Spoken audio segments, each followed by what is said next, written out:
So, ito yung mga senyales na dapat nyo nang i-deworm yung mga alaga nyo. Una, ito yung pinakakaraniwan. Nagtatai siya na may bulati na sa tai niya.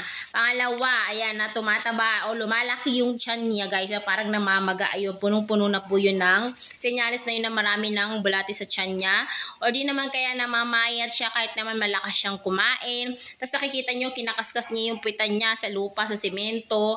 At ito ang hindi pangkaraniwan na yun. Nagdadry yung balahibo niya, guys. Kahit wala naman kayong binago sa routine niya, yung pa rin yung shampoo niya, yung pa rin yung conditioner, hindi nyo naman siya nililiguan araw-araw.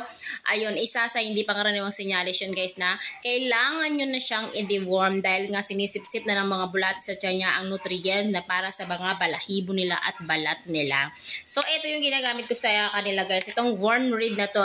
Ang isang tablet nito po ay good na siya sa 10 kg na aso. Okay? Ayan, may pattern to, guys. Makikita nyo, 4 yung hati niyan. Ayan, kung 2.5 lang yung i-deworm nyo, eto siya, yung 1/4 lang nito. Kung halimbawa, ang i-deworm nyo is nasa 8 to 10 kg niya, ibigay nyo na po yung buo kasi mas mainam yung medyo sumobra tayo, wag lang po daw sa kukulang sa pag-deworm dahil kapag kulang, yung binigay natin na gamot para sa timbang nila ay may immune na yung mga bulat sa susunod at hindi na sila tatalaban ng ganito. Okay? Kaya naman, i-check out nyo na yan. Napakamura lang isang tablet nito. Hindi ko alam kung nasa 30 pesos lang ata siya. Ayan, ganito ako, 2 box na. Nag-i-stocks kasi ako talaga dahil marami akong alagang aso. May mga puspin, aspin ako na 6.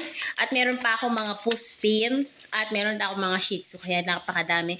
Every 3 months lang naman ang pagde-deworm, guys. Napaka-importante talaga i-deworm natin. So, yun lang. Lalagay ko na lang sa yellow basket natin. I-check out nyo na.